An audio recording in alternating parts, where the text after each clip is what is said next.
Mister পেটেলা blog চলৈ স্বাগতম জনালোঁ। মানে মোৰ পেট অলপ পেটেলা নিচিনা হৈ আছে বৰ্তমান, তাৰ কাৰণে ভাবচোঁ কি নতুন চেনেল যাতে পেটেলা ব্লগ চাই ৰংকা হৈ থকা নাই বুলিয়া এনে থলোঁ আৰু বেয়া চেনে নাপাবি। আৰু বৰ্তমান মই আজি কৰি আছোঁ এইটি ডাউলাই আহিছোঁ ঘৰৰ পৰা জংঘল থঙল চাহ কৰোঁ। ঘৰত থাকিলেতো এইগিলানে কৰি থাকিব লাগিব না, এনেই কাম চাম কৰাও বেলেগ কথা। ঘৰত আছোঁ আৰু কি কৰি থাকিম, ঘৰত ভাত চাকটো মানুহতো ডিউটি থাকেগে, ঘৰত মানুহ নাইকিয়া হয় যাতে।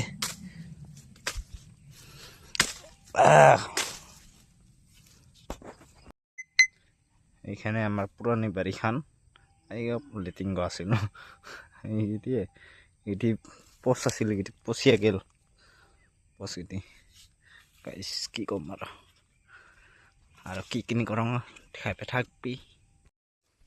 আৰু গাইস এতিয়া যে আছোঁ মই এবার ভাত চাত খাং, ভাত চাত বানাই খাই আইসংকে, ভাত চাত খাই দিয়া এবার অলপ ওলাই যাং লগকিটিৰ লগত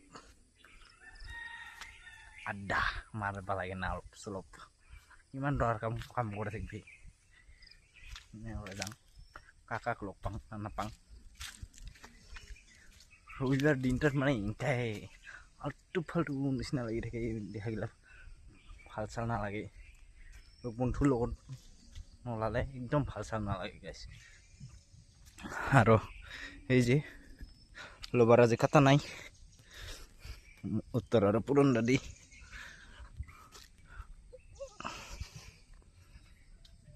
ডাঙৰ বাগান এখন 35 বিঘা না কিমান আছে।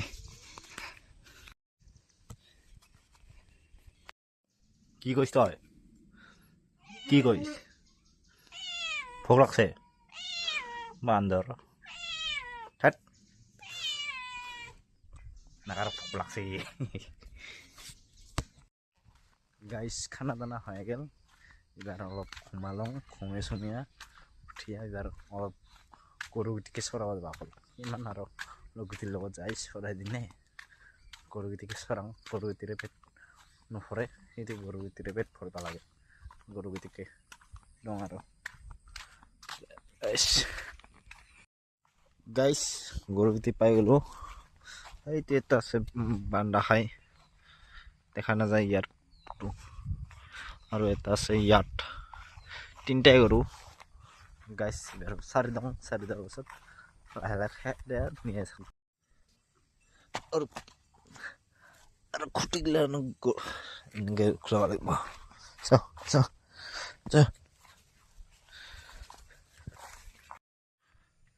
আৰু একটা নিবে আহিছে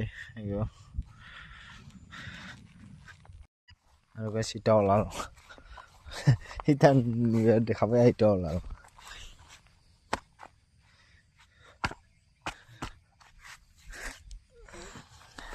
চলো এনেকে লাহে লাহে খাই দি যাই আছে।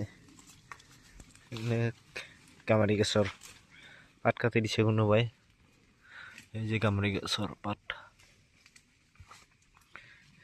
তাকে খাই দি যাই আছে আৰু লাহে লাহে। গাইস গৰু চিটে যাই আছে, মই যাই আছোঁ এইখিনিতে। বাই বাই কৰলং আজি নাকি দে এখন ডাং লৈছিলাম, ডাং ডাল ফেলে দিলং, কাম নাই আৰু ঘৰত আহি পালাং।